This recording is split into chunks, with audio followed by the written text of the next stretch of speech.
comment je redresse ma couverture, c'est-à-dire le nombre d'individus que je touche, auprès des cibles jeunes par des moyens non linéaires. Ça, c'est le premier point. Et puis, il y a pour les individus qui ne faisaient pas de télévision, pour plein de raisons, parce que géographiquement, ça ne marchait pas, le réseau n'était pas implanté sur l'ensemble de la France, donc pourquoi aller chercher un support national qui, au fond, allait coûter trop cher, quoi. On pense à un certain nombre de distributeurs plutôt présents dans le Nord et pas présents dans le Sud, ou pour lesquels il est désormais possible d'aller chercher des espaces publicitaires télé.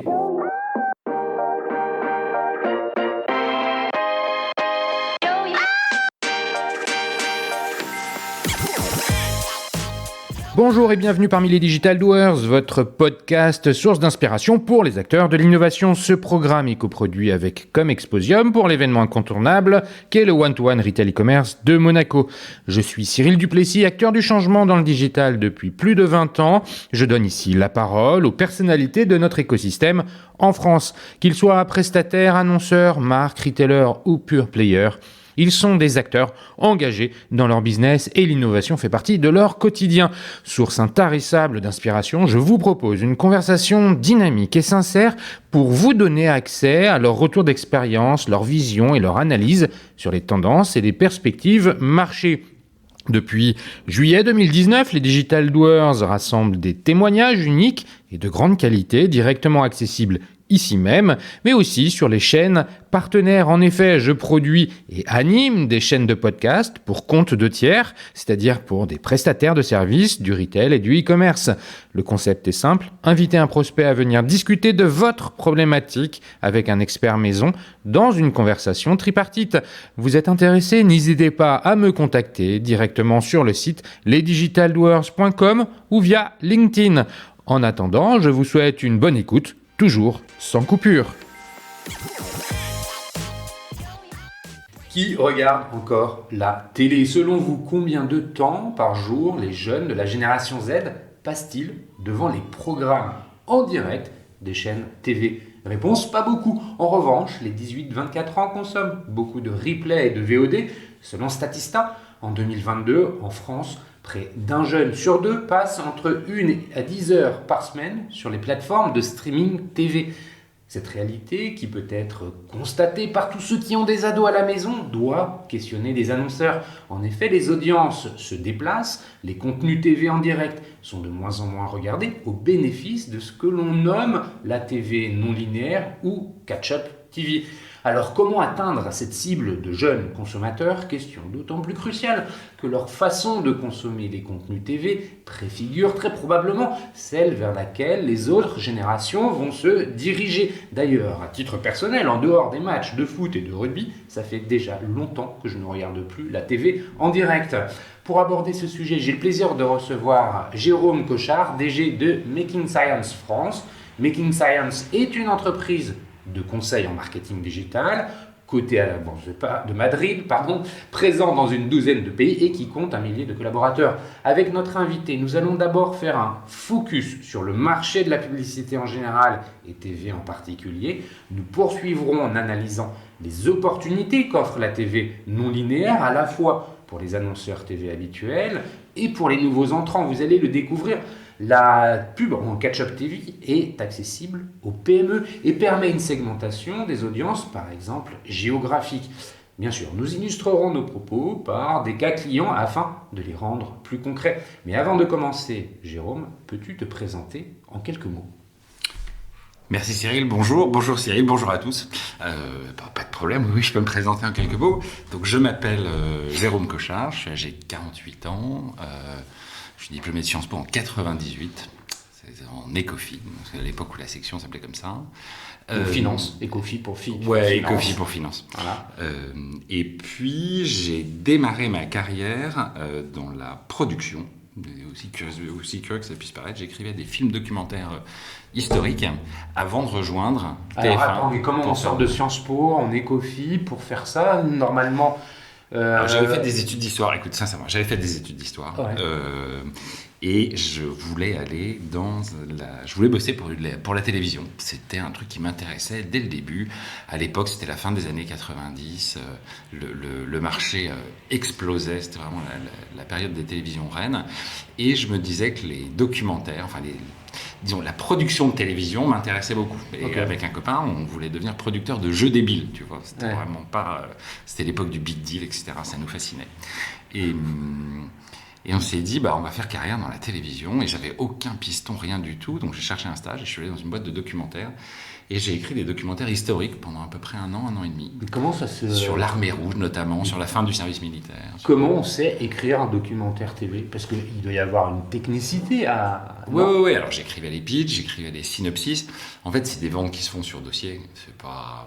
tu vas voir une chaîne et puis tu expliques ce que sont les intentions de réalisation, ce que va être le propos, les archives dont tu disposes. Et puis tu vends des pré-projets. Et ensuite, le travail important démarre avec les artistes, avec les auteurs, avec le réalisateur.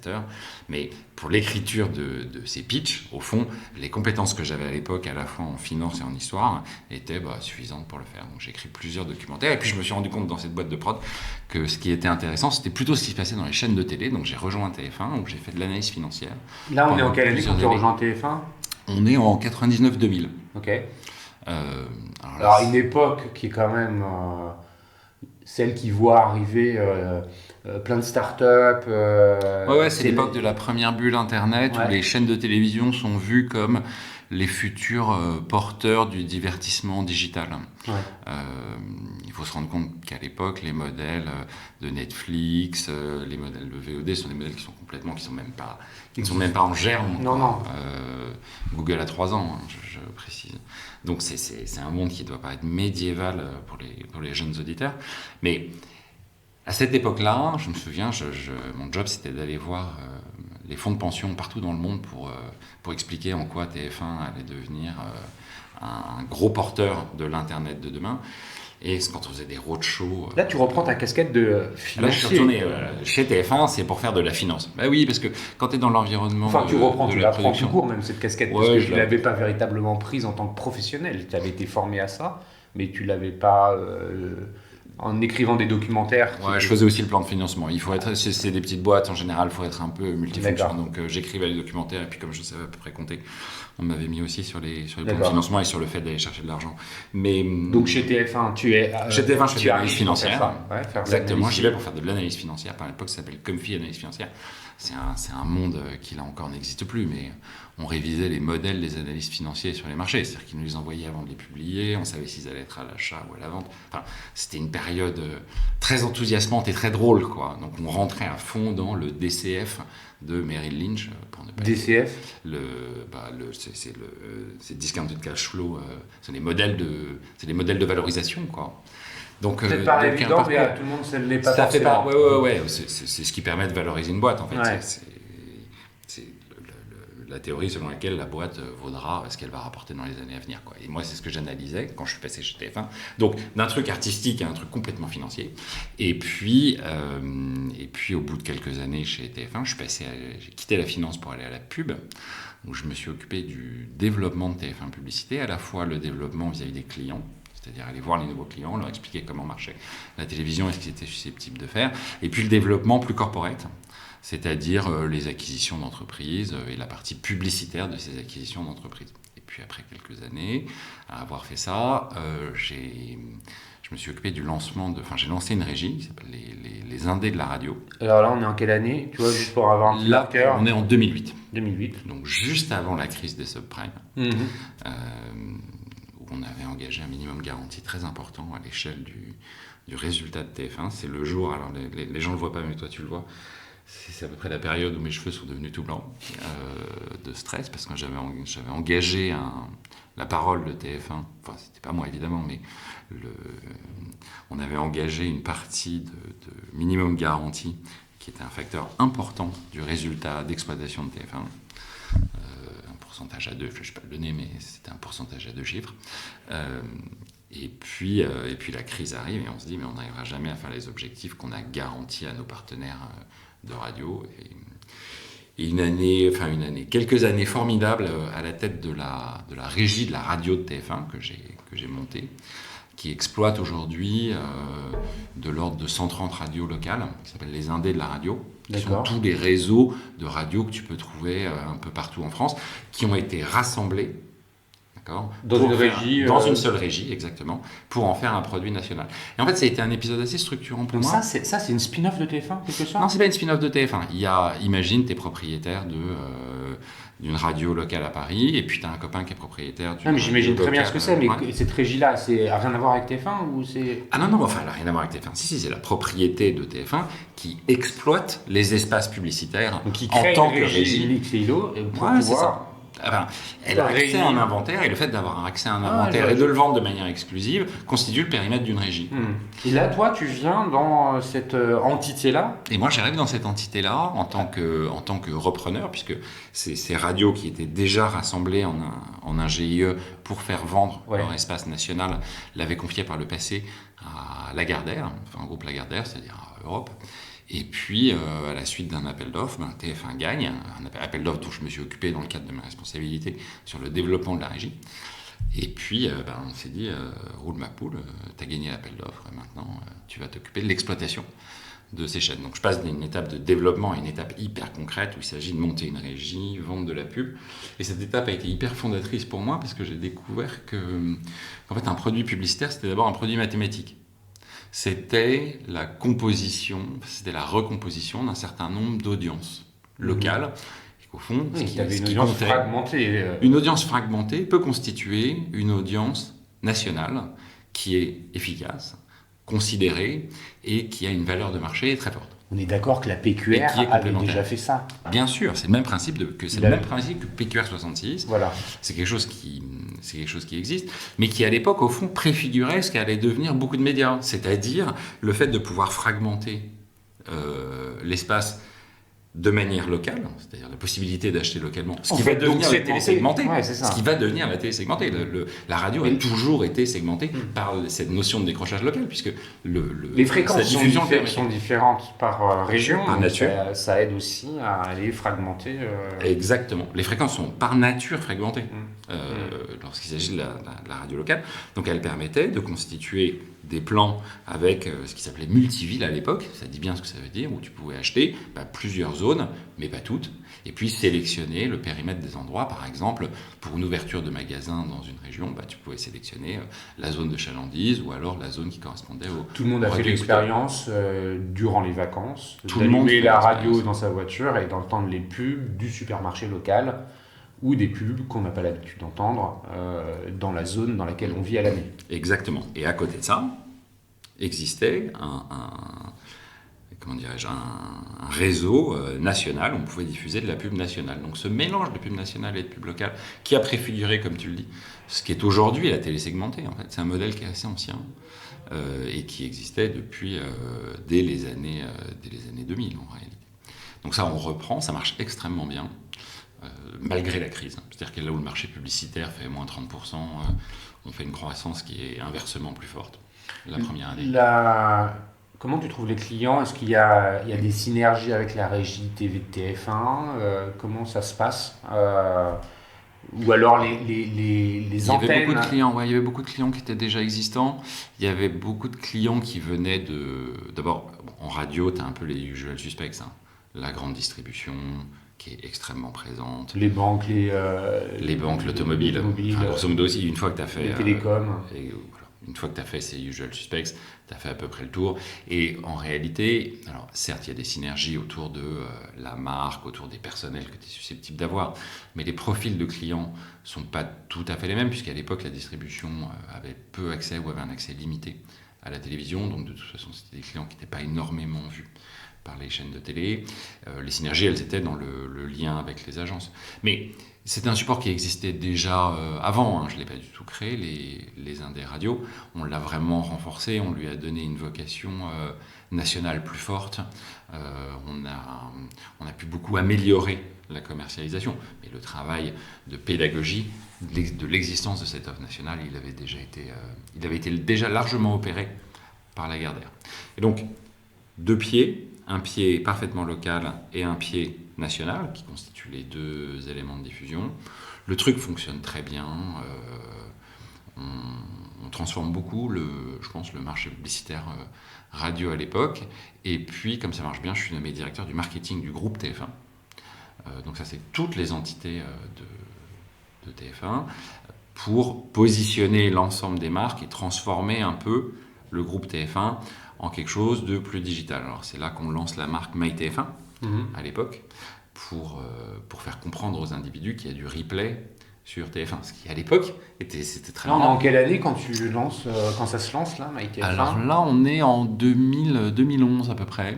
Alors MyTF1 avait été lancé, mais c'était pas devenu encore la marque ombrelle pour l'ensemble des produits digitaux de TF1, de conso, de télé, que ce soit linéaire ou non linéaire. Ça, c'était une vision partagée avec Nonce Paolini à l'époque. Et qui venait d'un problème, c'est que M6, c'est assez drôle, M6 avait inventé le nom de replay. Ça n'existait pas. Donc les consommateurs étaient persuadés que TF1 ne faisait pas de replay ou n'arrivait pas à le trouver parce que sur le site de TF1, ça s'appelait les vidéos. Le replay était classé sous l'onglet vidéo. Donc les gens ne trouvaient pas. Donc c'était un peu ridicule et puis on ne voulait pas réutiliser exactement le même nom qu'M6, enfin sans trahir de secret. Et donc on est parti sur une idée de personnalisation qui est devenue MyTF1, qui aura plein de petits, enfin qui aura plein d'imitateurs, MyCanal, Énergie a fait à peu près la même chose aussi. Donc cette idée de personnalisation, elle était assez forte et elle m'a permis de réfléchir à ce qu'allait être l'avenir de la télé, ou en tout cas la façon dont on était susceptible de le mettre en œuvre avec le mariage de l'antenne linéaire et puis la prolongation digitale, la façon dont elle devait s'opérer et quel modèle publicitaire elle portait. Là, tu arrives dans deux termes que j'ai aussi utilisés en introduction, qui est la TV linéaire versus la télé non linéaire, / catch-up TV. Ouais. Comme ce sont des termes qui vont être réutilisés durant notre conversation, est-ce que tu peux donner une définition de ce que c'est pour ceux qui découvriraient ces deux notions? D'abord, c'est formidable que tu segmentes la télé de manière complètement naturelle en télé linéaire et télé non linéaire. Parce que ça correspond à ça en vrai. La télévision linéaire, c'est la télévision. Tu évoquais tout à l'heure le match de rugby ou le match de foot que tu peux consommer. Ça, c'est des programmes qui vont rester et qui vont demeurer dans une consommation parfaitement linéaire. La télévision linéaire, c'est celle que les gens de notre génération ont connue, c'est-à-dire j'allume la télé et au fond j'allume une chaîne regarde le direct, et je regarde le flux. C'est une notion de flux. D'accord ? C'est un flux qui pas est direct. C'est un flux. C'est un flux Qui est édité, d'accord ? Qui est stable et pour lequel il y a des gens qui ont réfléchi à ta place sur le programme qui vient après. C'est les programmateurs, c'était le job noble dans une chaîne de télévision, c'était choisir la programmation. Quel programme je mets après l'autre et puis à quelle heure il démarre. Ça, c'est la conduite d'antenne. Bon. TV linéaire. TV linéaire. Non linéaire. Télé non linéaire, c'est l'ensemble des programmes que tu es auquel tu es susceptible d'accéder à la demande en fonction de ton envie, que tu peux arrêter quand tu veux, redémarrer quand tu veux et rattraper. Là-dedans, dans télé non linéaire, on va mettre la notion de catch-up TV, on va mettre la notion de SVOD, on va mettre la notion de VOD, payante ou pas payante, on va mettre ce type de notion qui constitue de plus en plus la norme de la consommation de télévision. Pas parce que les programmes sont mieux ou moins bien, c'est pas la question. C'est toi qui fais parce que ça s'adapte plus à ce que toi tu as envie de voir. L'exemple le plus frappant et que tout le monde connaît de télé non linéaire, c'est naturellement Netflix. Mais dans cette catégorie, on pourrait faire rentrer YouTube, on pourrait faire rentrer Twitch, on pourrait faire rentrer partiellement Molotov TV, et puis toutes les chaînes qui ont été constituées, tous les supports qui ont été constitués par les éditeurs de télé, c'est-à-dire TCL, Samsung qui a créé sa télé, Pluto Télé, Rakuten TV, qui sont des acteurs qui ont pris des programmes non linéaires, qui les proposent aujourd'hui sur les télévisions connectées à la demande. Et on y viendra plus tard, mais tout cet inventaire constitue aujourd'hui une formidable opportunité d'insertion publicitaire. Mais, vas-y. Non, mais merci en fait pour Est-ce que c'est plus simple ? Non, mais voilà, c'était important de prendre le temps de définir ou de redéfinir ces termes qui sont utilisés, puisqu'on va y revenir. J'ai découvert l'existence de ces termes quelque part avec toi, même si Catch-up TV, c'était quelque chose que je connaissais. TV linéaire versus non linéaire, c'était pas des termes avec lesquels j'étais forcément à l'aise. Merci de les avoir reprécisés. On va revenir beaucoup plus en détail et on sent, quand tu en parles, à quel point le sujet te passionne. Revenons juste sur TF1, MyTF1, la suite de ton parcours. Ouais. Je crois qu'après ça, tu vas avoir un petit passage... Ouais, je vais avoir un passage assez long, plutôt dans un environnement purement digital. En fait, j'ai rejoint Google en fin 2013. Alors, je fais un break quand même entre les deux, puisque je vais faire du bateau. Je vais traverser l'Atlantique C'est vrai? à la voile, ouais. En décembre 2013, je me souviens très bien, parce que j'avais passé Noël avec autant d'eau devant, derrière qu'en dessous. C'était un grand moment. Non, c'est très compliqué de le faire seul, et puis j'ai pas du tout le niveau. Non, je suis parti, je me suis engagé comme équipier sur un bateau de course pour qui transatait. Pour faire c'était une expérience humaine géniale, ça m'a appris plein de trucs d'ailleurs. Outre à naviguer à peu près correctement, non, c'était très formateur, très agréable. Enfin, très agréable, un peu aventureux, quoi. C'était un moment où je me suis dit, tiens, je vais me mettre un peu en risque. Et puis, sans doute lié au passage des 40 ans, hein, il doit y avoir un lien avec ça. Faut se mettre en gage, quoi. Et puis, donc, 3 ans à la direction du marketing du groupe TF1, et puis ensuite 3 ans chez Google. Google étant venu me chercher à l'époque parce que je connaissais bien le marché télé, je connaissais également le marché de la radio, et ils avaient besoin de gens pour essayer de propulser un peu plus le support YouTube, qui allait connaître des évolutions importantes également dans le futur, pour mieux le référencer auprès des grands annonceurs et puis des grandes agences. C'était ça le sujet. J'ai fait ça pendant 3 ans, et là mon job il était double. Former les agences de performance aux produits de Google. Donc là on parle de Google Ads, on parle de trucs, de quelque chose de très différent de ce que j'avais fait avant, mais qui a été un enrichissement génial parce que je connaissais pas, et puis c'est vraiment la digitalisation de mon CV, quoi. Enfin, de mon CV, de mes compétences, tu vois, arriver à... Je me disais, d'ailleurs j'étais fin, hein, je me disais, j'ai 40 ans, je vais devoir bosser encore 20 ans, 25 ans, peut-être 27, j'en sais rien, mais avec un CV comme le mien, non digital, il faut quand même se renouveler, et puis il faut apprendre, quoi. Et donc c'était le bon moment pour le faire. Donc Google présentait une opportunité géniale, et c'est là que j'ai découvert à la fois la performance, mais que j'étais également pour ces agences en charge de la commercialisation de l'ensemble des espaces sur YouTube. Tu en pars donc en 2016, c'est ça, quelque chose? J'en pars, ouais, toute fin 2016, absolument. Pour créer ta boîte, c'est quoi? Pour racheter une boîte? Pour créer ma boîte. Non, pour créer ma boîte. Alors pour acheter, j'y croyais pas. Je croyais pas beaucoup au rachat de boîte. Déjà à l'époque, tu crées ta boîte. C'est quoi la motivation? Tu crées ta boîte, t'as quasi, t'as 40 ans bien passés. Ouais. Tu as une carrière qui s'est installée dans des grands groupes, des beaux noms, salariés certes, mais avec un confort lié aussi aux structures dans lesquelles tu as évolué. Changer à cette période de la vie, c'est, comme tu le disais, se mettre en risque quand tu évoquais le bateau, c'est rentrer dans une aventure nouvelle.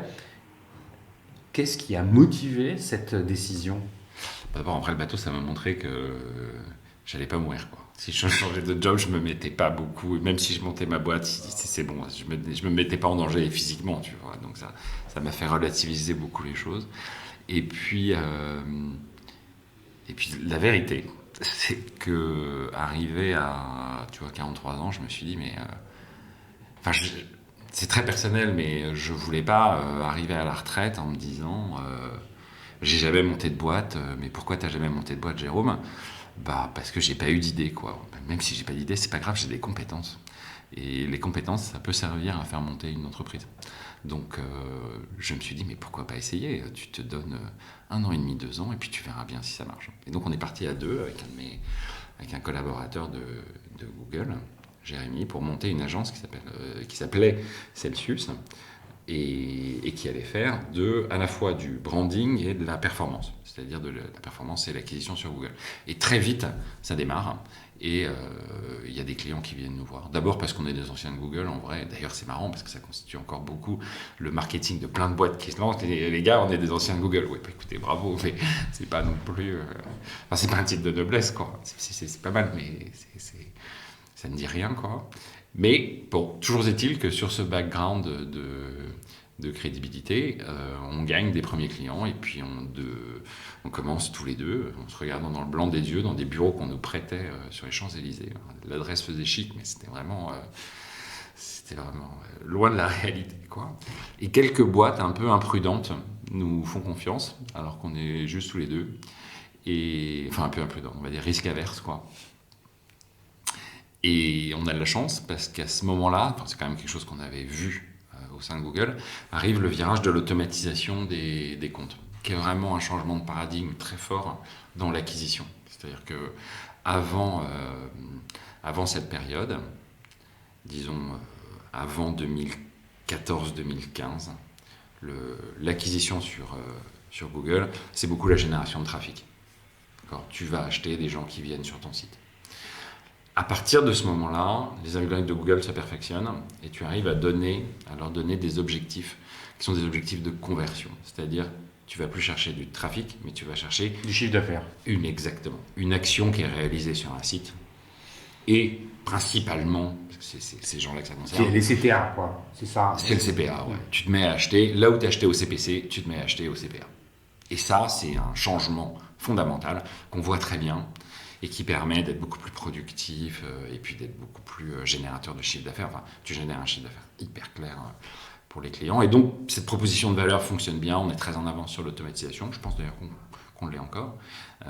Mais on monte une boîte vraiment pure perf et qui se poursuit jusqu'à aujourd'hui puisque on est devenu, avec Making Science, un des acteurs majeurs de la perf en France. Donc oui, tu fais le lien avec Making Science, qui finalement est une boîte d'origine espagnole, je le rappelais en introduction, à qui vous vous revendez, c'est ça ? Oui, c'est ça, absolument. Alors, je ne vais pas rentrer dans les détails du deal, mais il y a à la fois une vente, et puis il y a aussi une prise de participation de notre part au sein de Making Science. On est toujours actionnaire important de cette boîte. Tu citais qu'elle était cotée à la fois à Madrid et à Paris, c'est tout à fait le cas. Ouais. Ok, on va revenir sur Making Science. Merci pour ce topo détaillé qui nous permet déjà de mettre un pied dans les sujets qu'on va évoquer. Ceux de la télé, je le précisais en introduction, on va prendre le temps maintenant de parler du terrain de jeu sur lequel en fait tu évolues. On va un peu borner tout ça, le marché de la pub en général, celui de la TV en particulier. Avant de rentrer dans le détail de la TV non linéaire et comment, en fait, finalement, quelles convictions tu portes par rapport à ça, en définissant ces termes d'ailleurs de TV non linéaire, je pense que les auditeurs ont senti la passion, du moins l'intérêt très marqué que tu as pour ces sujets-là. Donc le marché, Jérôme, c'est comment on le définit? C'est quoi en France ce marché? Quand on pense, je te drop des noms comme ça, des réflexions comme ça. Je me dis la TV, ça vaut super cher. La pub, elle est devenue de plus en plus digitale. Les annonceurs en période de crise réduisent ces budgets-là. Bon voilà, c'est un peu quelque part des clichés. Il y en a encore plein d'autres. Revenons sur ce marché-là. Ah oui, je te le disais tout à l'heure, je pense que finalement le marché de la pub, c'est trois parties prenantes, les annonceurs, les éditeurs de contenu, les chaînes, les médias en général, et les consommateurs. Et toi, tu m'as dit, ouais, il y a aussi au milieu, il y a des agences qui font office de connecteurs. Bon, voilà, j'ai beaucoup parlé. C'est quoi un peu mais ce marché? Tu as raison. Alors, déjà, la première étape, c'est quand même celle des consommateurs. Il n'y a pas de doute. Et puis, tu l'évoquais très justement dans ton introduction. La façon dont les habitudes de consommation de télévision évoluent. On lit à longueur de page quand on consulte la presse que c'est la crise de la télévision, que les gens la regardent de moins en moins. Je vais pas... Il ne s'agit pas évidemment d'en rajouter là, tout le monde le sait. Tout le monde sait que les gens regardent un peu moins la télévision, mais c'est la télévision linéaire. En fait, nous, lorsqu'on a commencé à parler de télévision non linéaire, c'est et réfléchir à la façon dont on pouvait agir sur ce marché, c'est la suite d'une surprise.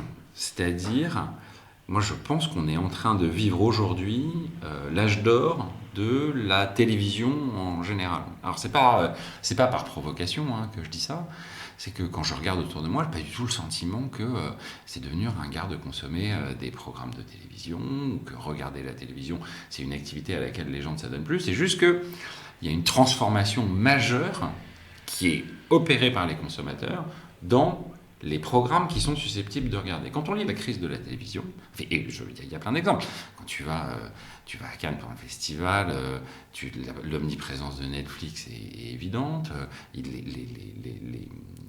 le sport n'a jamais valu aussi cher à l'achat pour les chaînes de télé. Donc, parler d'une crise du média télé, ça m'a toujours paru très étonnant quand je vois le foisonnement. Et je ne te parle pas je pourrais rajouter l'ensemble des chaînes ou des programmes non linéaires qui sont disponibles sur ta télévision connectée. Donc on a l'impression qu'il y a une espèce de foisonnement, et puis à côté de ça, on nous dit que c'est la crise de la télévision. Et de ce paradoxe, de la rencontre de ces deux notions contraires, on s'est dit, il y a quelque chose qui ne fonctionne pas. Certes, la durée de consommation de la télévision diminue. Alors le CAGR depuis 2015, c'est à peu près moins 4%.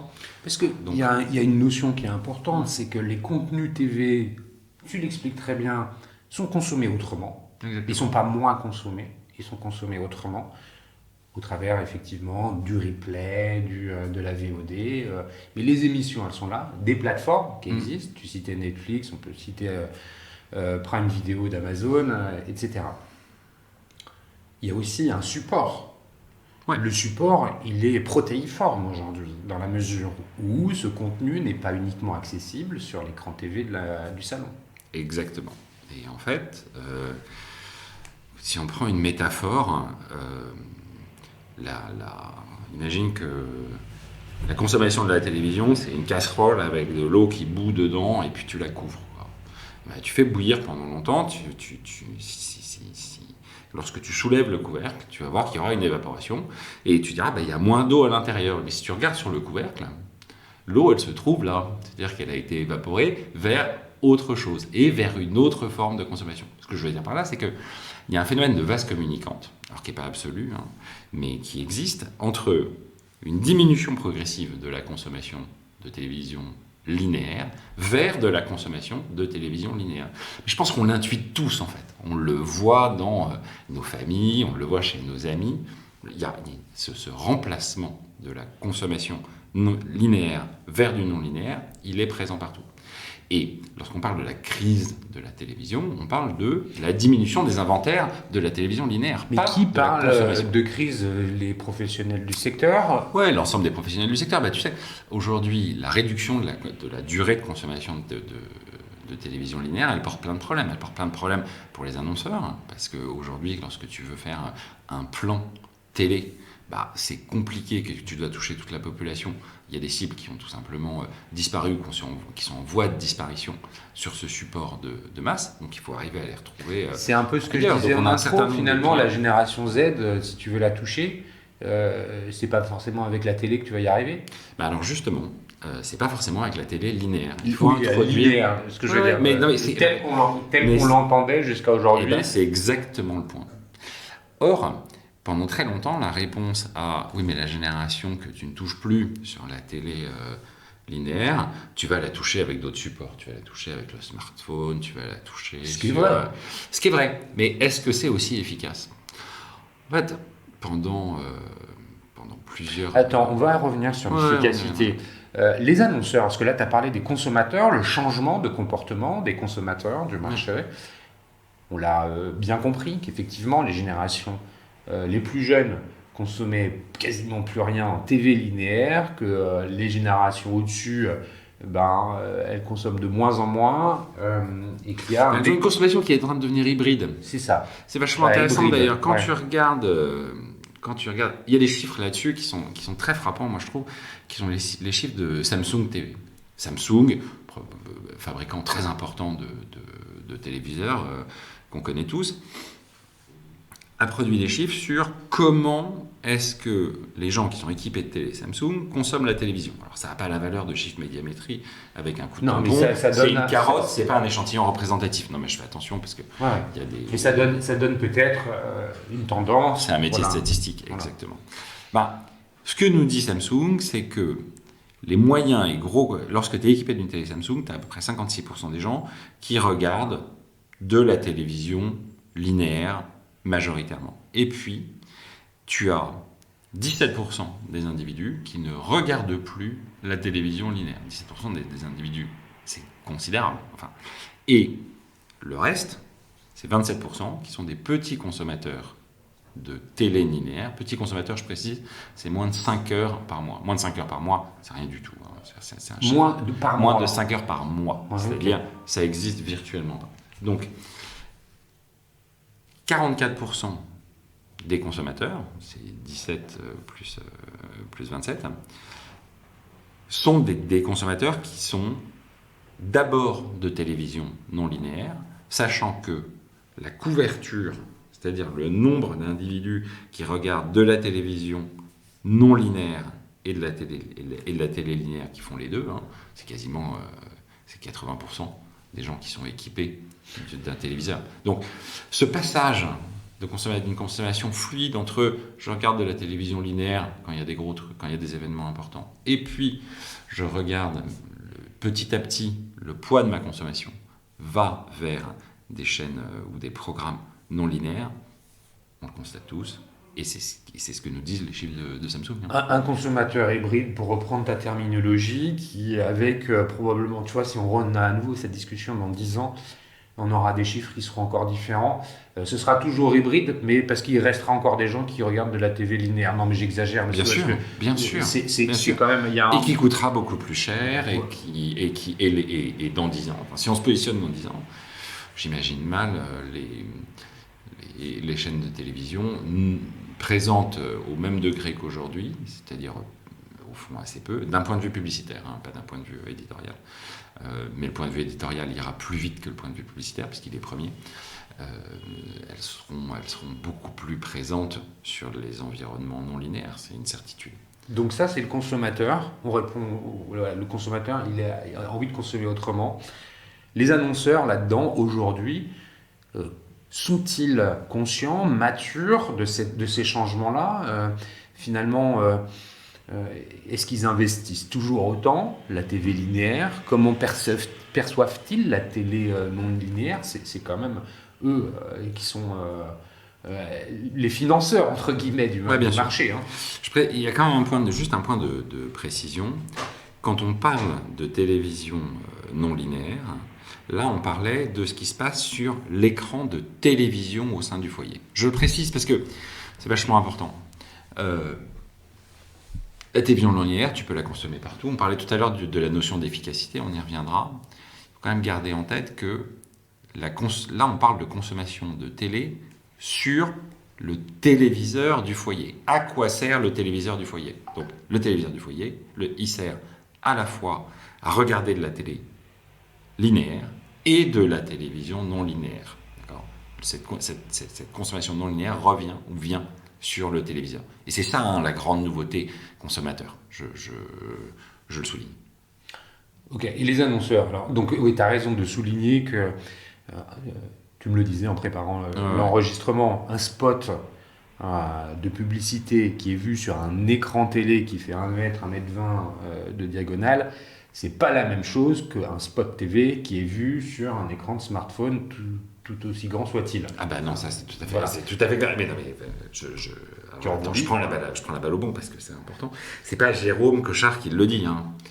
Il y a des études là-dessus. Et alors c'est drôle parce que à la fois TF1 et Google, il faut quand même le dire, quand les deux arrivent aux mêmes conclusions.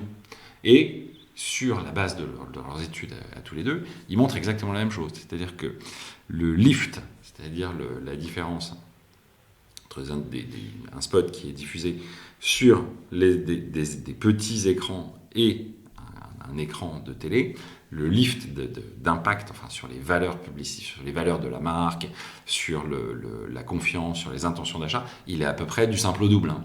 C'est-à-dire que Google nous dit qu'on gagne à peu près 10 points d'intérêt lorsqu'on est présent sur un écran de télé plutôt que sur des devices de plus petit format, où on ne gagne que 5 points, et TF1 est dans des masses qui sont à peu près identiques.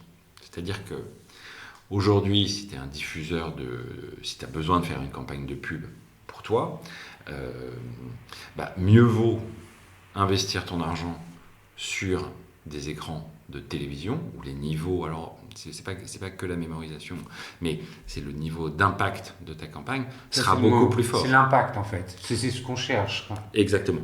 C'est la variation des principaux items de marque et d'intention d'achat qui est plus forte lorsque tu es sur un grand écran. Mais ça s'explique aussi par des notions de pur bon sens. Hein. Le bêta de Morgenstern de l'époque disait que c'est lorsque tu es au cinéma que tu as l'impact le plus fort sur de ta pub.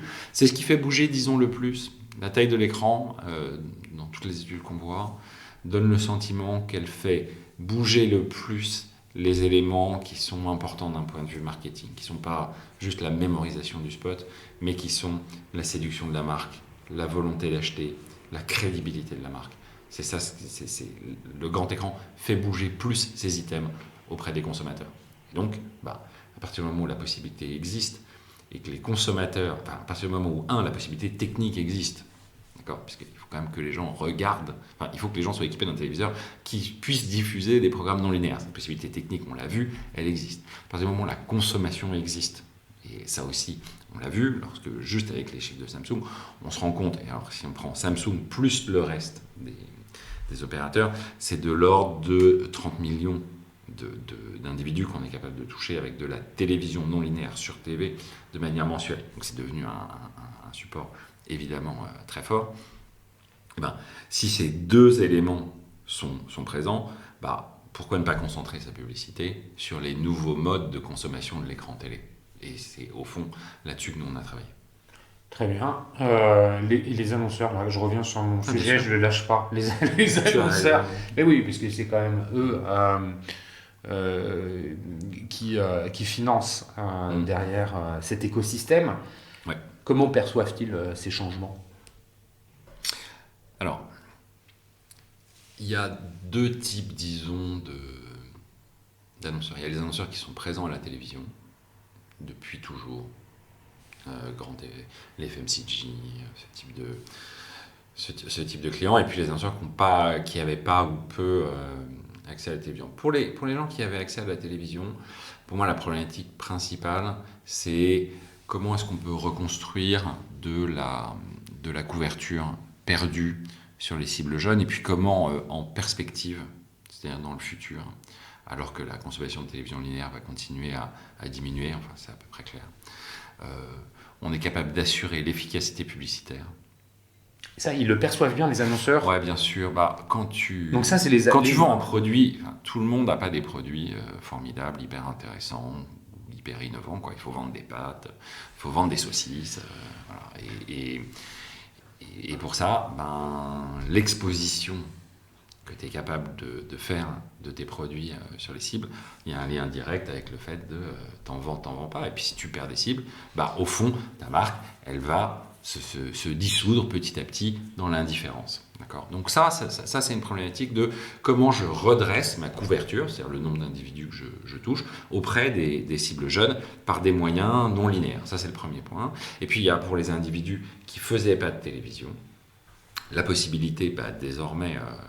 alors, qui ne faisaient pas de télévision pour plein de raisons, parce que géographiquement ça ne marchait pas, le réseau n'était pas implanté sur l'ensemble de la France, donc pourquoi aller chercher un support national qui au fond allait coûter trop cher, quoi. On pense à un certain nombre de distributeurs plutôt présents dans le nord et pas présents dans le sud, pour lesquels il est désormais légitime, il est désormais possible d'aller chercher des espaces publicitaires de télé mais large, dont on peut régler la sectorisé en fait. Ouais, C'est un peu ce que je disais en introduction, ce qui permet aussi à des annonceurs nouveaux de s'intéresser à la publicité bien sûr. sur télé. Bien sûr, ça c'est fondamental et ça pose aussi la question de la télévision segmentée dont on avait parlé un peu pendant la préparation de l'émission. La télé segmentée qui consiste à dire... La télé segmentée, c'est de la télévision linéaire. Donc si on prend les deux grandes cases qu'on a vues au début, la télévision segmentée, c'est de la télévision linéaire. D'accord ? C'est-à-dire que tu achètes une campagne sur M6 ou sur TF1 et dans le journal de 20h, donc programme qui est diffusé en live, c'est pas enregistré, enfin dans le journal de 20h, avant et après le journal de 20h, Les pubs. La pub est changée. C'est le modèle de la radio. C'est le modèle des années 90 de la radio. Je supprime un spot, je le remplace parce que j'ai des informations sur l'éventuel, j'ai des informations sur la géographie de diffusion. On va segmenter par zone géographique, mais aussi potentiellement avec des éléments de ciblage qui sont les éléments de ciblage qui sont fournis par les opérateurs. Et la télé segmentée fonctionne avec l'utilisation des box. Absolument. C'est-à-dire que si la box... Donc il faut avoir une box. Il faut avoir une box qui le permet, je le précise. Alors il faut avoir une box qui le permet, il faut avoir donné son consentement auprès de Exactement. Son opérateur téléphonique. Il y a l'opt-in, bravo. Voilà. Et puis, tu me le faisais justement remarquer dans la TV segmentée telle qu'on est en train de la décrire là pour la télé linéaire, c'est qu'il faut que la box s'éteigne quand on éteint l'écran de la télé, sinon on est considéré comme des spectateurs.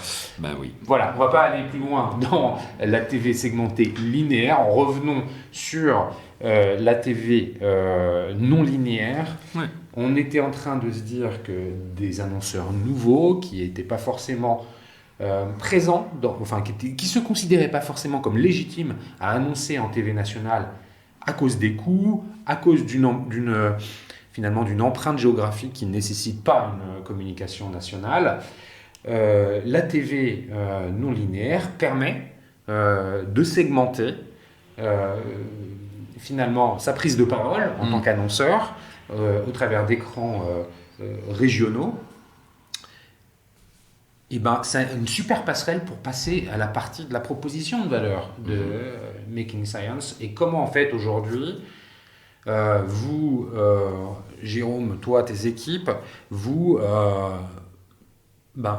proposez tout ça aux annonceurs.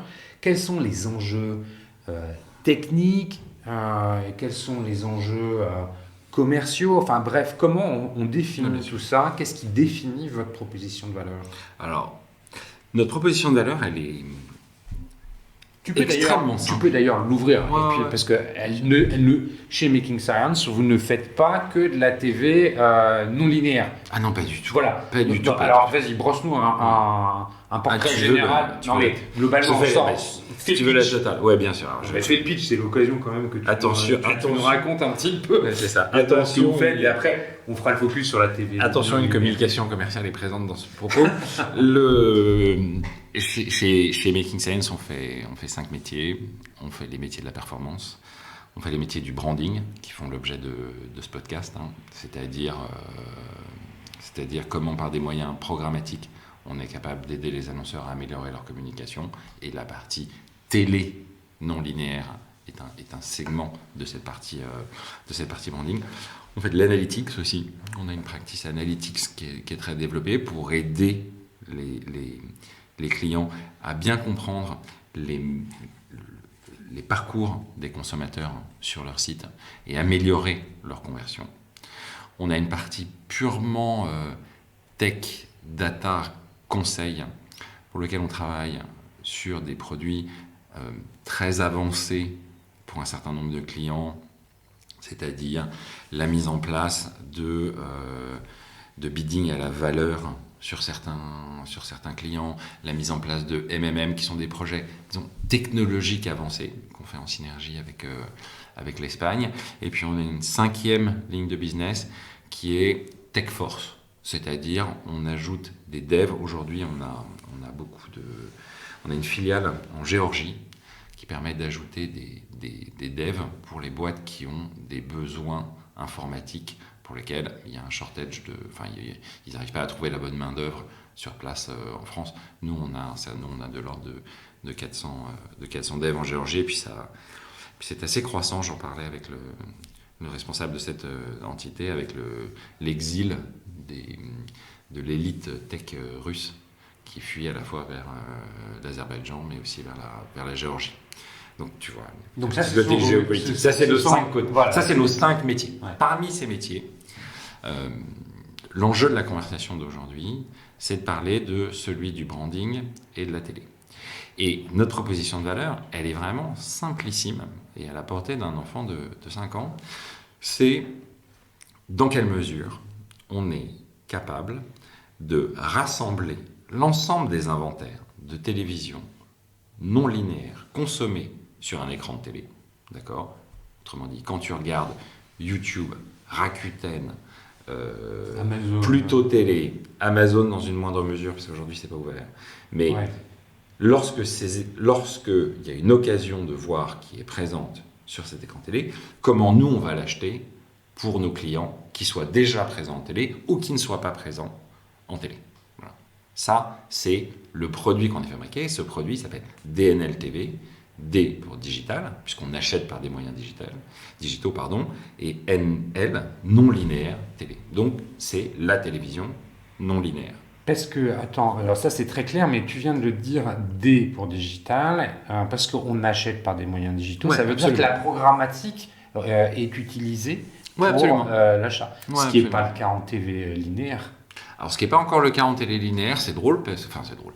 Il y a quelques années, on était persuadé, quand j'étais chez Google, que le programmatique allait permettre d'aller... l'horizon du programmatique, c'était de pouvoir acheter de la télévision linéaire. J'allais pouvoir acheter TF1 en utilisant... La programmatique, Des pour le 360. définir, c'est finalement une place de marché Exactement. où tu fais du bid pour acheter. Exactement, c'est une place de marché sur laquelle on pose des enchères en temps Et réel qui où permettent d'aller tu acheter. ajoutes aussi les contenus publicitaires qui vont être utilisés, non ? Absolument, tu as la possibilité d'être servi dans ce type de plateforme. C'est ce qu'on appelle la programmatique a changé beaucoup de métiers dans les régies. Ah oui, beaucoup.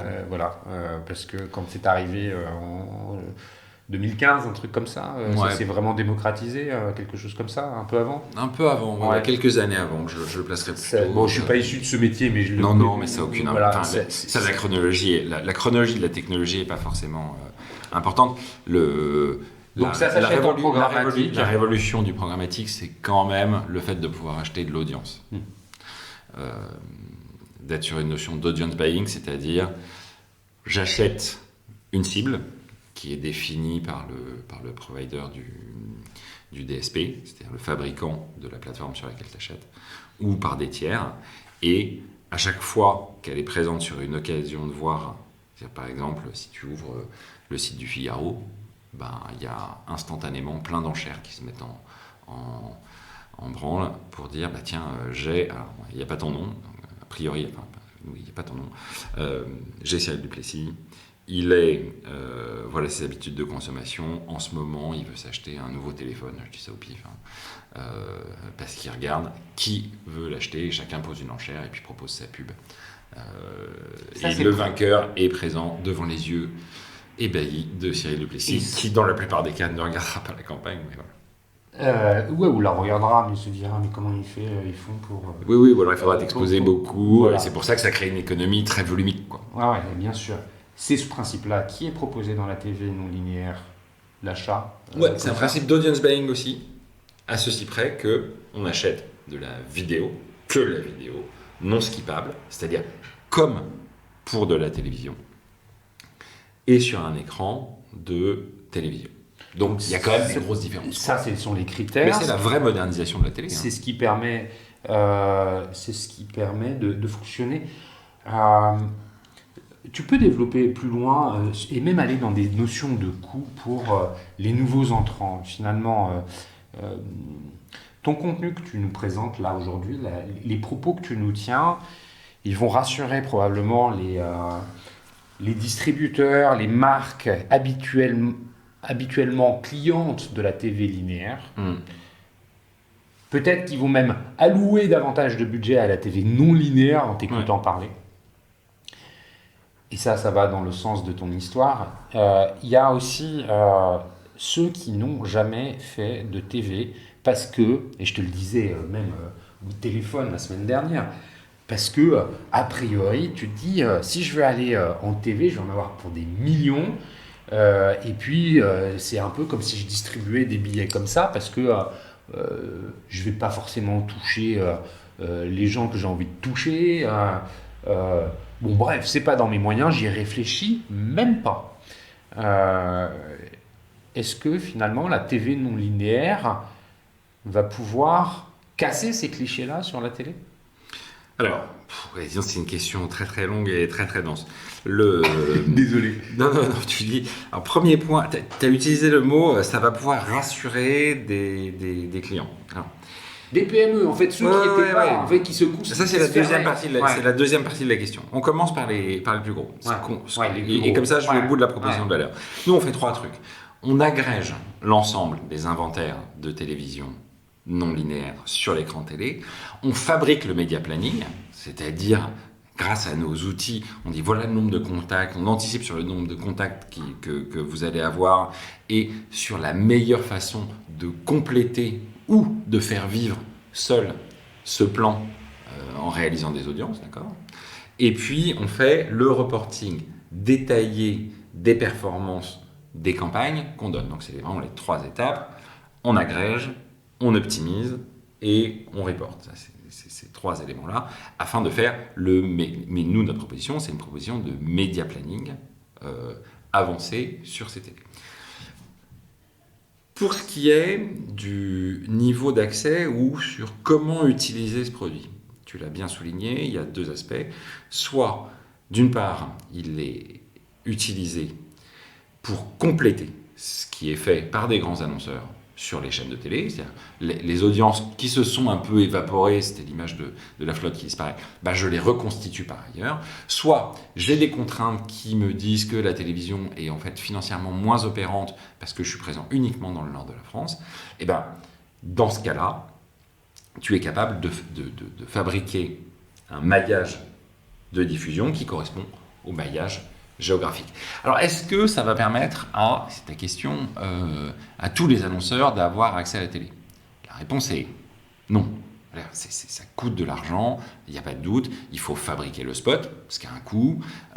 Et puis, il faut avoir quand même la volonté de mettre un peu de sous dans son marketing digital. Maintenant, là où une campagne de télévision doit coûter, c'est très variable, mais entre 500 000 et 1,5 million d'euros pour des vagues massives ou pour commencer à être vu, on est sur des masses qui sont évidemment 2 fois inférieures. Il n'y a pas de doute. 2 fois ? Ouais, 2 fois inférieures. Donc on est quoi, sur du budget entre 2 et 500 000 ? Si tu veux faire que...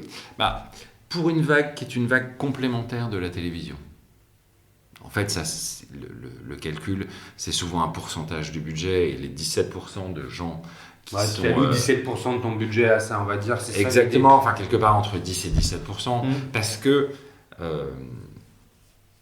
c'est la réalité de la consommation qui a été déplacée. Exactement. Et ce déplacement de la consommation,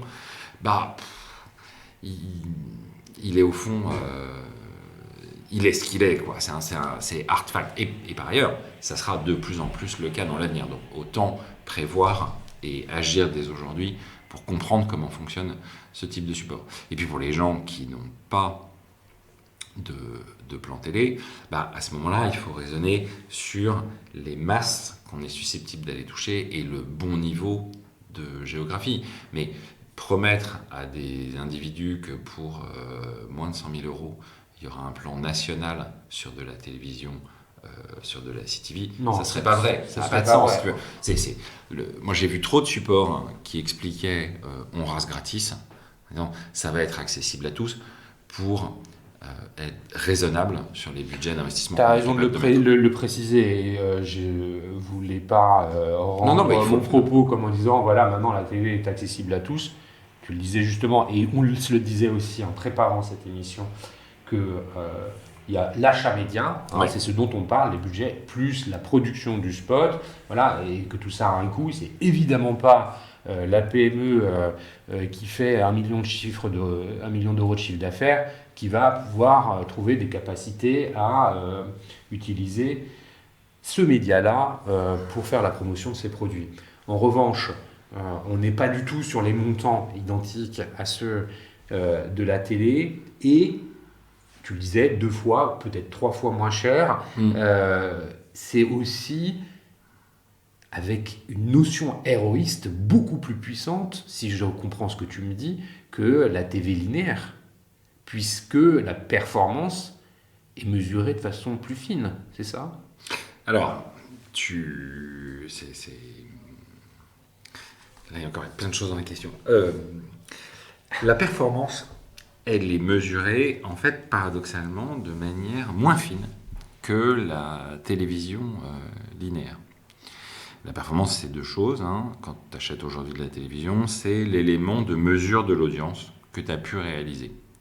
Et sur tous les marchés, enfin historiquement c'est vrai, lorsque tu as des nouvelles habitudes de consommation qui apparaissent dans les médias, d'abord tu as les gens qui bougent, ensuite tu as les investissements qui se déplacent, et enfin tu as la création d'une mesure. Voilà, d'une mesure d'audience. Toujours comme ça que ça fonctionne. Et puis la mesure devient de plus en plus précise. Aujourd'hui, la mesure de la télévision non linéaire, elle est moins précise que celle de la télévision linéaire, tout simplement parce qu'il n'y a pas de tiers qui sont susceptibles de garantir ce qui est... Enfin, il n'y a pas médiamétrie qui te dit voilà exactement ce qu'a réalisé ton plan. Alors maintenant, il y a plein d'autres éléments qui, à nous, puisque ça fait partie de notre proposition de valeur, nous permettent de dire voilà ce qui a été les performances qui ont été raisonnablement atteintes. Alors, je ne vais pas rentrer dans les détails techniques, mais on se fonde à la fois sur des bilans XMI, c'est une mesure qui est faite par Google et par Médiamétrie, et puis on calcule des audiences inférées avec des modèles statistiques, enfin d'embaucher des statisticiens qui nous permettent de calculer les zones qui ont été touchées spécifiquement, enfin les zones, les segments, les supports, les segments exactement, c'est des bulles, qui nous permettent d'évaluer les individus qui ont été touchés de manière stricto sensu par la télévision non linéaire. Alors c'est assez difficile quand tu as aussi la télévision linéaire à côté, c'est beaucoup plus simple quand il s'agit de clients qui ne font que de la télévision non linéaire naturellement, puisque tu n'as pas besoin de calculer des éléments de déduplication. Ce qui est difficile, c'est de calculer la déduplication, c'est-à-dire l'apport de couverture qu'on réalise. Mais ça, tu es sur des indicateurs, et c'est vachement intéressant, tu es sur des indicateurs média planning. Donc la mesure de la performance de la télé, c'est des indicateurs média planning. Il y a des échantillons qui permettent de dire j'ai touché des gens, et puis voilà le niveau de couverture que j'ai atteint. Demain, ce qui va se passer, c'est que cette télévision non linéaire, elle sera mesurée par l'apport de trafic qui est réalisé sur les sites ou sur les assets digitaux des annonceurs. Ça, c'est des projets qui existent aux États-Unis chez un certain nombre de grandes plateformes. Et demain, ces mesures seront disponibles. C'est-à-dire, si toi, tu as été exposé à une pub pour un téléphone quand tu regardes la télévision non linéaire ou pour l'ouverture d'un nouveau magasin Truffaut, admettons, si tu vas te connecter sur ton ordinateur pour voir l'adresse de ce magasin Truffaut, il y aura un lien dans qui ta aura été région, fait. le lien sera fait entre la diffusion et ta consommation de publicité. Et ça, c'est un point qui va changer beaucoup. Beaucoup, parce que ça sera la réalité de l'assertion. Alors ça s'appelle du post-vue. C'est vraiment la mesure du trafic qui est généré en post-view. Ça va radicalement transformer, pour moi, cet écosystème. Tu peux, je vois, ça fait déjà plus d'1 heure qu'on discute. Est-ce que tu peux nous parler d'exemples, un peu pour donner un peu de notions concrètes, même si finalement les propos que tu nous tiens sont très compréhensibles parce qu'on les comprend bien. On les voit bien, c'est assez concret, mais c'est toujours mieux avec des cas clients. Oui, bien sûr. Qu'est-ce que tu peux nous donner ? Un exemple qui me vient en tête, c'est une campagne qu'on diffuse. Enfin, j'ai une tête de linotte, c'est le dernier élément qui vient. C'est une campagne qu'on est en train de faire en ce moment pour un assureur sur de la télévision non linéaire. C'est un assureur qui dépense énormément en télévision linéaire, vraiment très gros client de l'ensemble des chaînes, très bien acheté, à la fois chaînes linéaires classiques et puis chaînes linéaires un peu plus exotiques, les plus petites, ce qui leur permet d'atteindre des niveaux de couverture importants. Ce que je constate pour ce client, c'est que la télévision fonctionne toujours. C'est la télévision linéaire, il n'y a pas de doute. C'est un support massif qui permet d'aller vite, de parler de ses promos, de montrer rapidement son spot. C'est formidable. Maintenant, quand on rentre dans le détail de c'est quoi les contacts que tu adresses pour ton assurance, pour les chiens, les chats et les NAC, les autres animaux, qui est-ce que tu touches concrètement? Tu touches 10 fois les cibles âgées, 5 fois les cibles moyennes et peut-être une fois les cibles jeunes. Voilà. Parce que ton média planning il est bien fait et les gens sont compétents. Les gens qui programment la télévision, enfin qui achètent les spots, sont compétents et ils arrivent à toucher un peu les cibles jeunes dans des occasions, admettons, particulières ou sur des chaînes exotiques. Maintenant, ça ne suffit pas pour redresser la couverture. Et en fait, ce que nous on fait pour ce client, c'est de dire ton spot, il faut qu'il soit diffusé, il faut qu'il soit vu, il faut rééquilibrer la diffusion de ton spot sur les cibles qui se sont progressivement éloignées ou un peu évaporées. Donc, ce que je vois, c'est qu'aujourd'hui, on est capable de redresser ces cibles et qu'on gagne sur les 25-49 près de 4 points de couverture par rapport à un plan qui ne comprend que de la télé avec un budget qui est stable. Donc, on arrive à redresser aujourd'hui la façon dont les spots sont consommés par les individus. Et ça, c'est important parce que lorsque vous êtes... cet exemple, il me paraît assez frappant. Parce que c'est typiquement un client qui doit créer son marché, qui a besoin de créer son besoin. Aujourd'hui, savoir que tu peux assurer ton chien ou ton chat, c'est pas forcément une réalité à laquelle tout le monde a accès. Alors après, ça t'intéresse pas. Mais si tu es propriétaire d'un chien ou d'un chat, et que nous, on vend une assurance, il est légitime qu'on porte cette information jusqu'à toi. Et ce qu'on est capable de faire, c'est aujourd'hui d'aller cibler des jeunes qui sont propriétaires de chiens et de chats qui ne regardent pas la télévision linéaire ou moins la télévision non linéaire, sur laquelle on bouge la diffusion et on leur propose cette information. Parce qu'en fait, une pub, c'est donner l'information à quelqu'un qu'un produit existe, ni plus ni moins. Ça veut dire que cet annonceur, cet assureur a réutilisé les spots qu'il avait produits pour la TV linéaire pour les porter sur les supports de TV non linéaire, puisque l'écran final utilisé par le consommateur potentiel reste le même.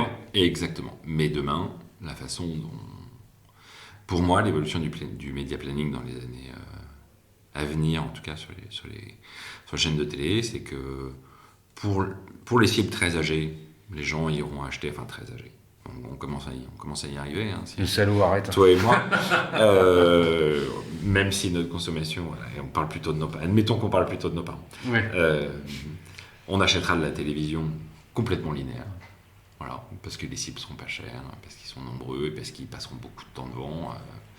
Et puis, progressivement, pour l'ensemble des cibles plus jeunes, on passera que par de la télévision non linéaire. Donc on est vraiment à cette rupture de marché, là, en ce moment, où il devient possible d'adresser ces cibles par la télévision, qui est aussi efficace que...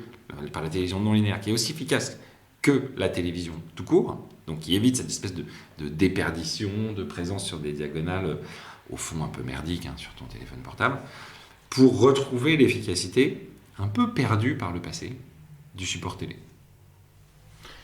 Écoute, je pense que c'est une belle phrase de fin pour conclure notre échange. Jérôme, merci beaucoup de nous avoir éclairé sur cette réalité-là de la TV non linéaire avec la pub qui est adaptée à ça.